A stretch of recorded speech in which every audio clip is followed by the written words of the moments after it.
Hello जय हिंद दोस्तों, कैसे हैं आप सब लोग। आशा करते हैं आप सब मस्त होंगे और अपनी पढ़ाई में व्यस्त होंगे।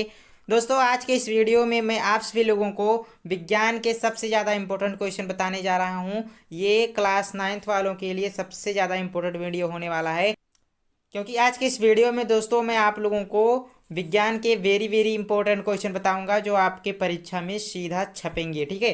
फर्स्ट प्रश्न है, शुष्क बर्फ क्या है। तो आपके पास यहाँ पर चार ऑप्शन है।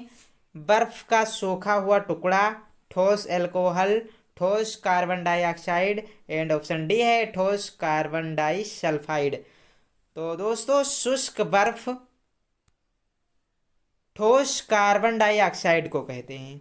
किसको कहते हैं जी? बिल्कुल, ऑप्शन सी सही आंसर है। ठोस कार्बन डाइऑक्साइड को कहा जाता है शुष्क बर्फ। ठीक है, याद रहेगा ना, याद रखना है भाई। गीले कपड़ों के सूखने की प्रक्रिया कहलाती है ऊर्ध्वपातन, वाष्पीकरण, उबलना या फिर जमना। गीले कपड़ों के सूखने की प्रक्रिया को क्या कहा जाता है? सब विद्यार्थी इसका आंसर कमेंट करके बताएंगे। ठीक है। ऑप्शन क्वेश्चन नंबर थर्ड देखिए, मिश्र धातु कांसा में होते हैं। मिश्र धातु कांसा में उपस्थित होते हैं। तो उस तो दोस्तों, इसमें कॉपर और टिन धातुएं होती हैं। ठीक है। मिश्र धातु कांसा, कांसा एक प्रकार का मिश्र धातु है और इसमें कॉपर और टिन का मिश्रण पाया जाता है। सीसा का प्रतीक है पीबी, लेड। ठीक है, पीबी होता है। ऑप्शन बी सही है। अगला प्रश्न है, प्रश्न नंबर 5, चाल का मात्रक होता है। चाल का मात्रक होता है मीटर प्रति सेकेंड। बी, सी और डी, ये तीनों ऑप्शन गलत हो जाएंगे। छठा प्रश्न, तंत्रिका ऊतक कहाँ नहीं पाए जाते हैं। तो भाई, मस्तिष्क में, मेरुरज्जु में, कंडराओं में, तंत्रिका में, चार ऑप्शन है आपके पास। तंत्रिका ऊतक कहाँ पर नहीं पाए जाते हैं? हाँ, ऑप्शन सी करेक्ट आंसर रहेगा इसका। ऑप्शन नंबर सी, कंडराओं में। कंडराओं में तंत्रिका ऊतक नहीं होते हैं। अगला प्रश्न है, आत्मघाती थैली किसे कहते हैं? माइटोकॉन्ड्रिया, लाइसोसोम, क्लोरोफिल, गोल्जी उपकरण। आत्मघाती थैली लाइसोसोम को कहा जाता है। ठीक है, ऑप्शन बी सही है। आत्मघाती थैली लाइसोसोम को कहा जाता है। अगला प्रश्न है, कोशिका का रसोई घर कौन सा है?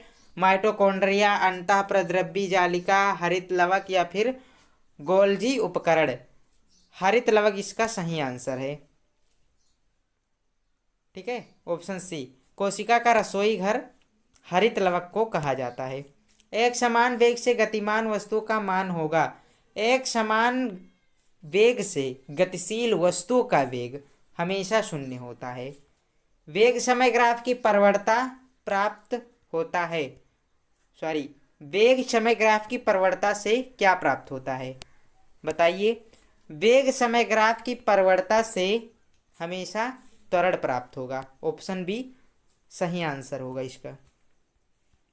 अब आइए दोस्तों, और भी इंपॉर्टेंट क्वेश्चन मैं आपको बता देता हूं जो सब्जेक्टिव क्वेश्चंस में आपको मिलेंगे।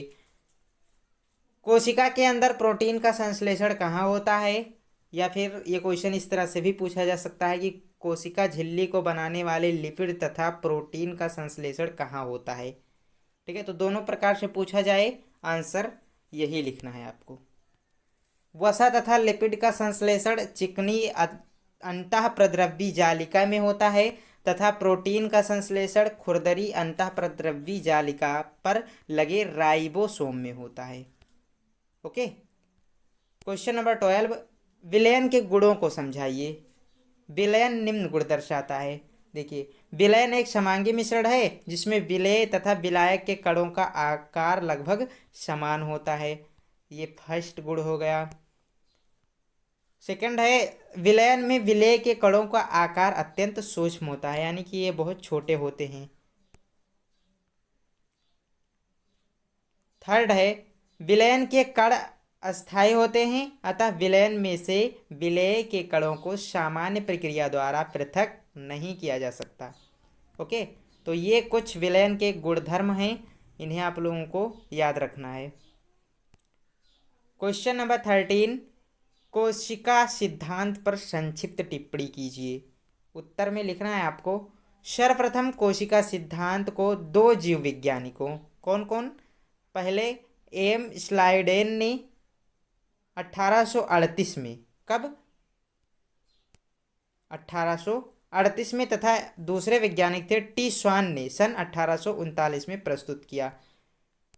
सर्वप्रथम कोशिका सिद्धांत को दो जीव वैज्ञानिकों ने प्रस्तुत किया था, कौन कौन? एम स्लाइडेन और टी स्वान। और कब कब किया था, यहाँ पर समय भी दिया गया है, ठीक है, किस सन में किया था। पहले ने तो 1838 में किया था और दूसरे ने 1839 में। तो ईजिली आपको याद हो जाएगा ये, और भूलेंगे नहीं आप, ठीक है। तो ईजिली ये आपको याद ही रहेगा, ठीक। कोशिका सिद्धांत के अनुसार सभी जीव एक या अधिक कोशिकाओं से बने होते हैं। कोशिका जीव की संरचनात्मक व क्रियात्मक इकाई है। विषाणु कोशिका सिद्धांत का पालन नहीं करते हैं, अतः ये कोशिका सिद्धांत का अपवाद है। कौन? विषाणु। जो विषाणु होते हैं वह कोशिका सिद्धांत की पालना नहीं करते हैं, इसलिए ये कोशिका सिद्धांत के अपवाद माने गए हैं, ठीक। यदि किसी पिंड का द्रव्यमान m तथा वेग v है तो उसका संवेग बताइए। संवेग हमेशा किसी गतिशील पिंड का द्रव्यमान और उसके वेग के गुणनफल के बराबर होता है, तो इसलिए m गुणे v हो जाएगा, ठीक, mv। क्योंकि गतिमान वस्तु के द्रव्यमान m व वेग v के गुणनफल को संवेग कहते हैं। p बराबर, p यहाँ पर संवेग है, m द्रव्यमान है, v वेग है, ठीक है। यही बात यहाँ पर लिखा गया है। सबसे ज़्यादा इम्पोर्टेंट क्वेश्चन ये है, हर स्कूल में सब टीचर इस प्रश्न को देते हैं, ठीक है। बार बार एग्जाम्स में ये प्रश्न पूछा जाता है, तो इसे आप लोग पढ़ लीजिएगा ध्यान से। गुरुत्वाकर्षण का सार्वत्रिक नियम लिखिए। इसकी सहायता से न्यूटन के गुरुत्वाकर्षण नियतांक की परिभाषा दीजिए। गुरुत्वाकर्षण का सार्वत्रिक नियम देखिए, इस नियम के अनुसार किन्हीं दो पिंडों के बीच लगने वाला आकर्षण बल पिंडों के द्रव्यमानों के गुणनफल के समानुपाती तथा उनके बीच की दूरी के वर्ग के व्युत्क्रमानुपाती होता है। कंफ्यूज कर दिया ना? ऐसा है ही ये परिभाषा। देखिए समझिए, मान लीजिए दो पिंड हैं, ठीक है, तो उस पर जो गुरुत्व आकर्षण बल लगेगा, ये पिंड एक है और एक ये पिंड है, तो इस पर जो गुरुत्वाकर्षण बल लगेगा, इन दोनों पिंडों के द्रव्यमानों, जितना इनका द्रव्यमान है, ठीक है, उनके गुणनफल और इनके गुणनफल, ठीक है, इनके गुणनफल के समानुपाती, यानी कि जब इनका द्रव्यमान बढ़ेगा तो गुरुत्व आकर्षण का मान बढ़ेगा, और इनके बीच की दूरी के वर्ग के व्युत्क्रमानुपाती होता है, ठीक है। व्युत्क्रमानुपाती मतलब उल्टा, यानी कि इनका दूरी बढ़ेगा तो गुरुत्वाकर्षण बल घटेगा, ठीक। यही चीज़ यहाँ पर लिखा है हमने। F directly proportional m1 into m2 अपान r स्क्वायर। फिर जब ये समानुपाती का चिन्ह हटता है तो यहाँ पर g आ जाएगा, कैपिटल G, जिसे गुरुत्वाकर्षण नियतांक कहा जाता है, ठीक है, सार्वत्रिक गुरुत्वाकर्षण नियतांक कहा जाता है। ओके, तो ये फार्मूला आपको याद रखना है और ये परिभाषा याद रखना है, बिल्कुल ये आ सकता है आपके पेपर में।